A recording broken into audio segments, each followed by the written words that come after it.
resilience is defined as the ability to withstand adversity with the least psychological and physiological damage. The best examples for resilience that we have and that are very familiar to all of us are sports people. If you look at corporations, what would rhythm be? I have my purpose. I know exactly what I need to do in terms of strategy. That's my rhythm, and I'm not playing by other people's music, because if I keep distracted by my opponent, then I'm definitely going to get a punch. All right.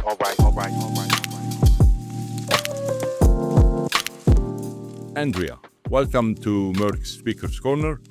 And this episode of the Speaker's Corner, in a way, is a bit unique.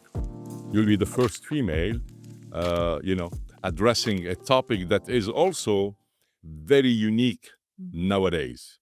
Before we start with introducing our topics, I'd like you to introduce yourself. Who are you? First and foremost, thank you so much for the invite. I also feel deeply honored to be the first female to represent my gender here on this podcast, and I hope that we're going to have a very successful session today. As you mentioned, my name is Andrea Maria Derta.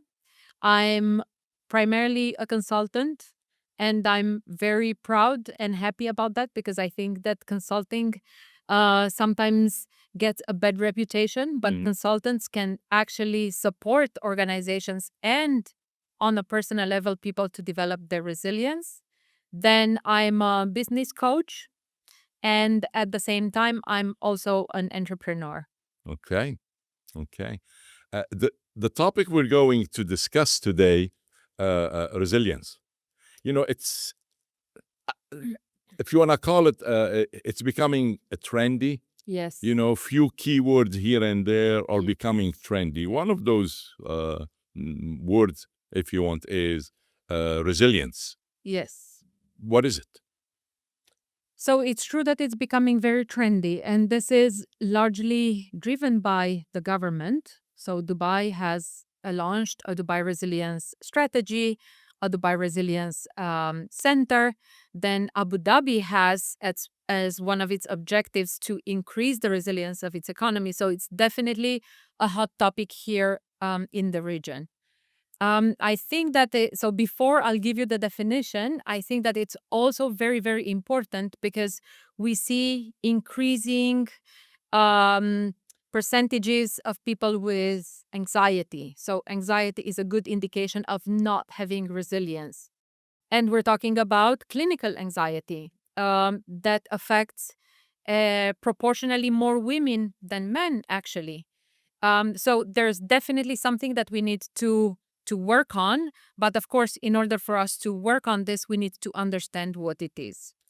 So interesting, if I may interrupt. Yes. So even resilience is a gender It is. guided or preference? Or lack of resilience. So I think that we see predominantly women developing a lack of resilience, which, as I said, generally clinically is indicated through an increase in anxiety and depression, clinical anxiety, because anxiety has to do with the inability of dealing with tough circumstances or circumstances that stretch us to the maximum. And then there is an issue that has to do with the younger generations. So the younger generations, they almost double or triple the percentages of, for example, our generation of people that would be qualified as having anxiety or having any kind of, I would say, clinical symptoms that denote a lack of resilience. Okay. So are we to understand that resilience could have both wings, and the corporate official wing and the personal human?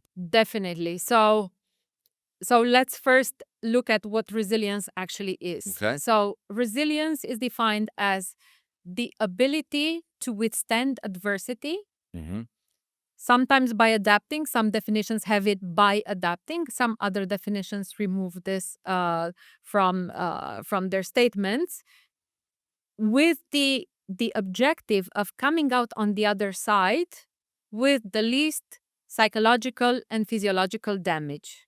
Oh, Okay, so okay. all of these aspects are important because I think that mostly people stop at adaptability. However, it's also about keeping your core intact. So So you the overcome, outcomes. yes, Mm, you overcome it okay. with as little damage as possible. Mm. Now, when we speak about individual versus corporate, corporations do not exist outside of individuals because in the end, economy is driven by individuals, by talent, by capabilities, by skills, resources, and so on. The same goes for the corporate. So I think that by addressing resilience at an individual level, we would implicitly also increase the resilience at corporate level and then at national level. Obviously, all of this needs to be supported by laws and the appropriate regulations and so on, but it does start from an individual level and then develops to a corporate level. Okay. Now we've defined what resilience is, both on the corporate and personal level. Is there a roadmap? Is there guidance? Are there guidelines, principles that we need to follow? We need to, roadmap in a way? Yeah. So I think that resilience, like any of these things that are a little bit difficult to pinpoint, has been abused a lot. Hmm. And you do find a lot of, people speaking about it, but basically just utilizing or peddling the same words without really getting into what would constitute that, both at personal level as well as corporate level. It's becoming a cliche. It's becoming a cliche. Definitely. It's becoming a cliche. And I think that the best examples for resilience that we have and that are very familiar to all of us are sports people. Sports people, by definition, need to be resilient because remember, we need to overcome obstacles. So they need to overcome, their own limitations, or they need to overcome the length of a race and so on, and come out at the other end, if possible, victorious, but in any case, with the least damage possible, psychologically or emotionally and physiologically. Okay. So I think that they're an excellent example of what would constitute resilience. And, life is all about learning.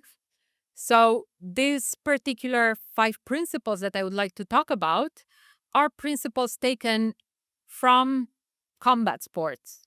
A little bit surprising that I would speak about combat sports, but I think that there are some principles that are applicable throughout, and that if, proposed correctly and if implemented correctly, they can lead to great resilience. Okay. Combat sports, fighting, street fight, MMA, boxing, yes. Street fight, MMA, boxing, kickboxing, Muay Thai, and so on. How are you going to correlate? I'm intrigued now. Go ahead. Right? Yeah. Again, I think that they're great examples of what resilience does in such a situation. Okay, so these are based on actual things that need to happen to these sports people for them to be successful. Okay. And I'll start with the first one. So the first principle that we need to remember is rhythm. Rhythm. Okay. Okay. Resilience also generally, of course, you can be resilient in on your own, but generally resilience does happen in a group or with an opponent. When we think about economics, you do have your competition, right? So then rhythm is very important. And what combat sports teach us is that you have your own rhythm. And the minute that you let somebody else impact your rhythm or change your rhythm, it's the moment in which you have basically lost the fight. Okay. Okay. So remember that if you look at corporations, what would rhythm be? So rhythm is, I have my purpose. I know exactly what I need to do in terms of strategy. And then I have my steps for planning, my steps for reviewing my targets, and so on. That's my rhythm. And I'm not playing by other people's music, because if I keep distracted by my opponent, then I'm definitely going to get a punch. Okay. And I think that this is where, in some cases, traditionally, corporations have made mistakes. They've tried to compete with each other instead of them trying to outdo themselves and be the best. And who are the leaders generally? Which corporations are the leaders? They're corporations that do not play according to other people's rules. They set the Yes. Their Let's own take rhythm. exactly their own rhythm. Yes, they set their own rhythm. And let's take the example of Tesla, right? Okay. Okay, now we do have some Chinese brands that are probably competing with Tesla, and some of the traditional ones that even, every now and then come out with an EV. But apart from that, Tesla has set their own rhythm, Okay. and they have their own steps of making decisions, their own direction. They have a very clear direction, and this direction can lead them to SpaceX or to submarines or wherever this may go. So they're not competing on rockets. They're not competing only on cars. They're not competing only on submarines. They play their own music, Okay. and they dance by it. So rhythm, number one. Rhythm, very importantly. Number two, Space. Hmm. Space has to do with constant movement. So you move according to your rhythm. So it's connected to the first one. And in this space, sometimes you have to retrieve, to have moments of introspection. And that goes for corporations as well, or for organizations as well. A moment to reflect on what has been accomplished, and even a moment to decontract. We all know about team building and this and that, but I think that there's too much structure around it, so people do not necessarily interact amongst themselves in a natural, organic way, and we're losing that ability. Relationships is what form, again, successful people at work and successful corporations. We've all seen the movies in which, if you know the right person, you're able to call them, without going through all the red tape and whatnot. So you have your own space. So there are moments in which, as part of your rhythm, you take your own space, but also you move according to your own space. And this goes back to Tesla, right? Their own market. It's probably similar to what traditionally they would have called a market without competition. So you have your own niche. You're undeterred, okay, or you're not competing against other people. And that's the space where you have to be. let me open Yeah. a parenthesis here. Is it fair to say that the space is in a way connected or guided or controlled by the rhythm, Definitely. Yes. and vice versa? Yes. So the rhythm also. Yes. So the rhythm and the space work together. Oh. So you have your rhythm, your steps. In boxing is 1, 2, 1, 2. The speed can increase, but you still need the 1, 2, and maybe the pause in order for you to punch. At the same time, it can be 1, 2 in front, then 1, 2 towards the back, maybe twice towards the back, maybe to the side, and this is how you control your opponent. So the way that you control your opponent is by controlling yourself first and foremost. So it's proper control of your own actions. Okay. That does not necessarily mean that you're not paying attention to your environment, but it's not your environment that dictates your fight. So proper control, meaning being disciplined? Disciplined, definitely. Okay. Definitely. Okay. Yes. And that's going to be connected to one of the principles. I think that we can bring it up now, which is, yes, technique. Okay. Technique. So practice makes perfect. And preparing for resilience or for the moments of adversity cannot happen during the moment of adversity. Then it's a little bit late. You're going to scramble. Okay. So then, and this leads us into proper training, understanding what your core capabilities are, how are you going to work on them, and literally hammering them until they're perfect. Proactivity. Regardless of what it is. Yes. Okay. Proactivity. Mm. And of course, I come from, from the school of thought of Dr. Kaplan Norton, is the importance of identifying the strategic job families. Mhm. What are the strategic job families? What makes an organization unique, be it government or be it a corporation? And you work on those. And that's the technique. And those are the practices that you need to hammer down. So when adversity comes and everyone scrambles, you know them so well You're there. that you have rhythm and you have your space. Wow. Okay. Okay. Okay. So practice makes perfect, and it needs to be built definitely through training. So training is extremely important, but then also by doing. And here I would like to advocate much more the learning by doing. I think that to some extent we've lost that. I remember that in being much younger than that as a consultant, you had to do quite a lot of projects until you got promoted maybe to senior consultant. Exactly. Whereas now you do have an expectation that, I finished 2 years of consulting, can I be promoted? It doesn't, there's no technique yet. So in the fight, it's very possible that the team that is headed by somebody without sufficient experience is going We'll to be locked down. go down. Okay. Exactly. Okay. So now we're at number 4. Now we're at number Principle. 4. Okay. Yes. So So we have the rhythm, mhm. we have the space, we have the training, learning, practicing. Practice, yes, Okay. practice or technique. Mm. So number 4 is focus, Okay.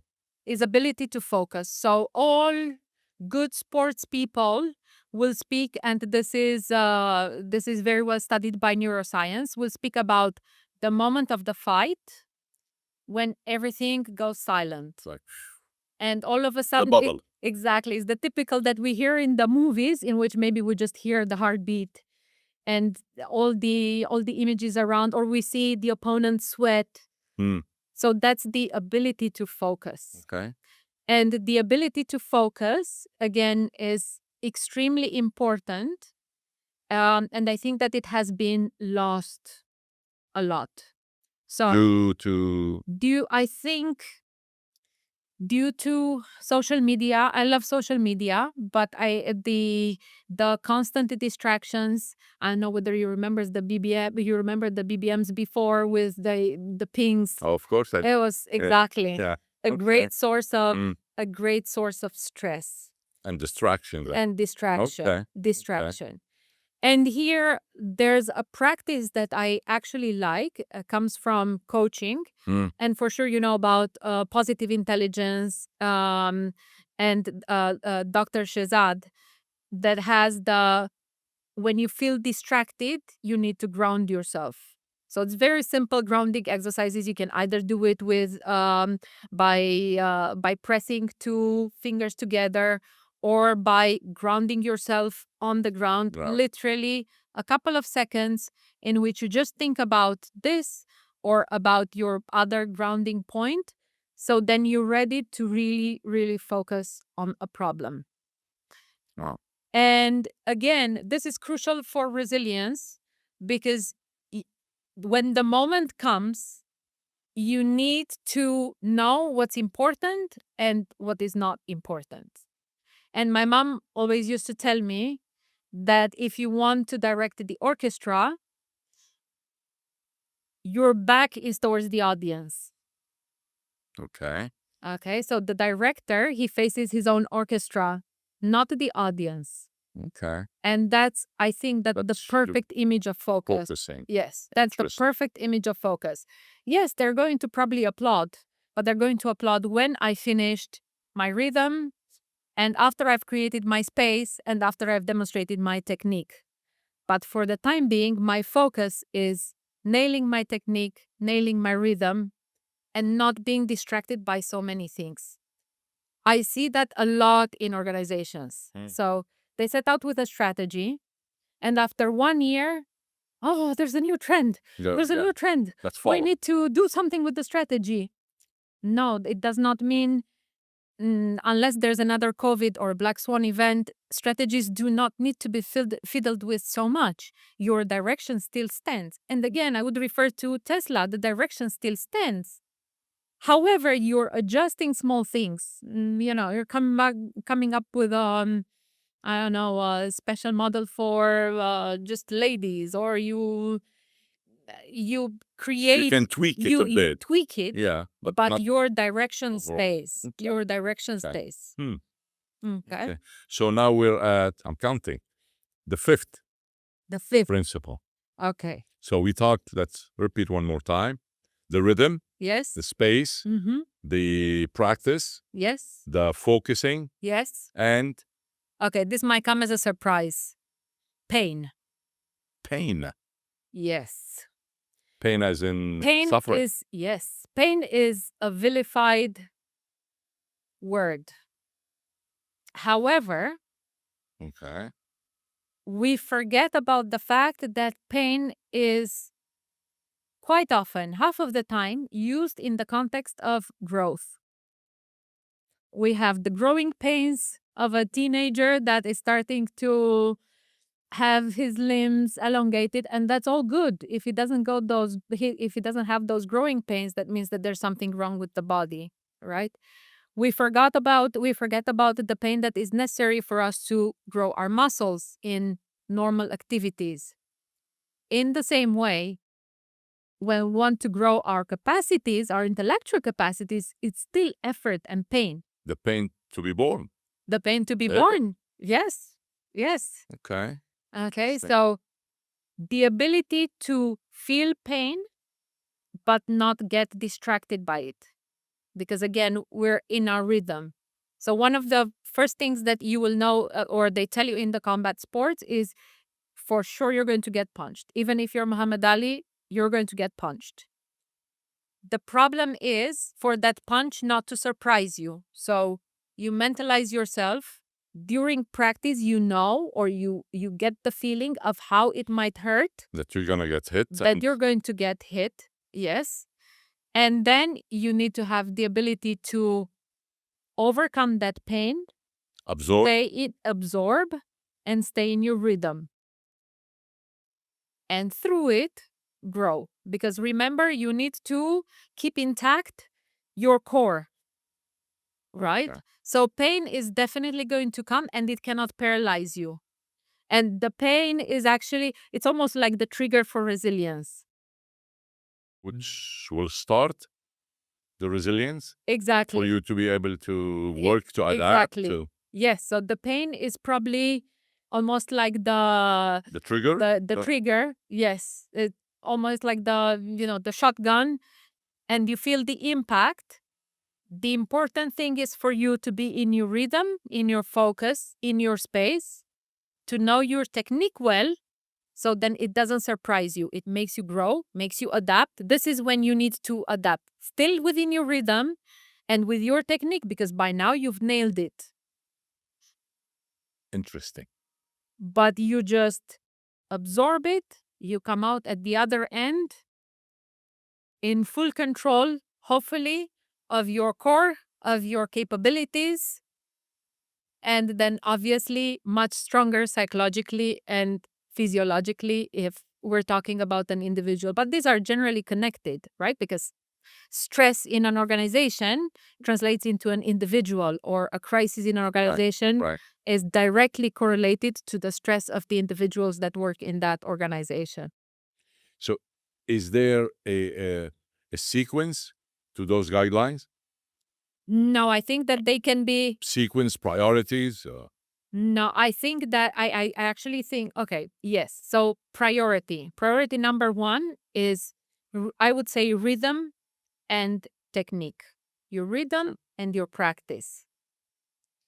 And that's why I don't think that it's good for employees. I hear about so many employees that have never received any kind of training in their organizations. Neither, learning by doing, nor shadowing. They haven't really been thrown into a position in which they need to be problem solvers. They were always told, oh, you do this, you do that.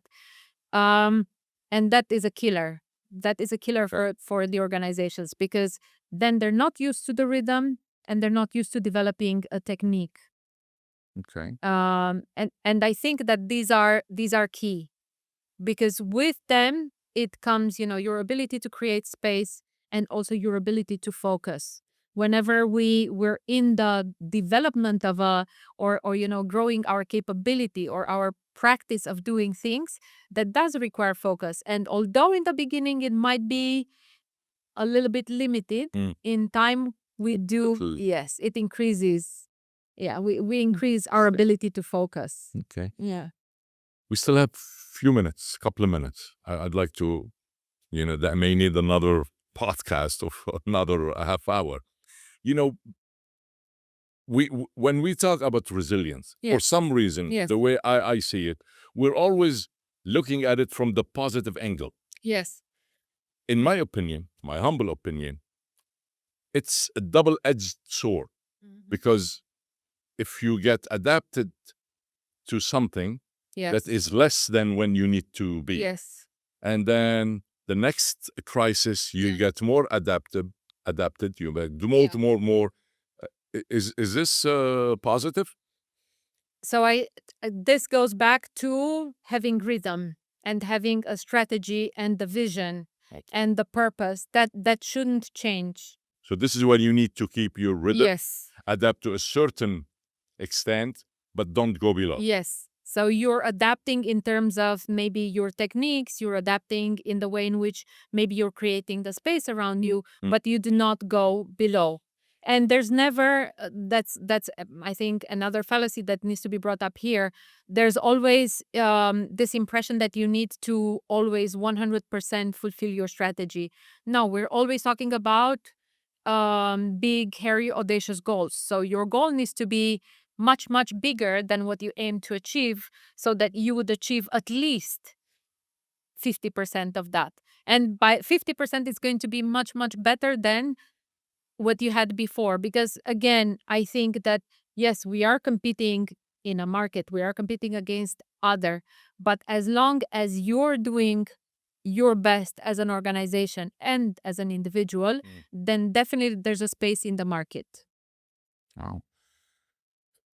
In conclusion, Yes. few words about resilience, suggestions, if you like. Suggestions. As I said, I think that beyond, beyond all the nice and cliche words, resilience is built first and foremost at the personal level, because we're the basis of society. Everything that happens is related to our ability, first and foremost, to regulate ourselves. It's also a matter of regulating ourselves. So I think that everyone should, as much as possible, at least once in a while, put themselves in a tough situation that requires complete focus. And I'm not talking about the stupid situations, but I'm talking about challenges. It can be sports challenges. It can be, technical challenges. I want to learn something that I've never managed to do. I don't know. I've never managed to learn German, so maybe that would be my challenge. And try to practice some of this. So how would that work at an individual level? Is not only do I set a goal that I would like to be able to speak, for example, German, but then I set my rhythm. So in order for me to achieve that, I'm going to have 3 classes per week. And then I'm going to interact once a month with a native. That's my rhythm. So you set your You set your rhythm. rhythm. Okay. And remember that part of it has to do with pain, with the unpleasant side. So maybe today I'm tired.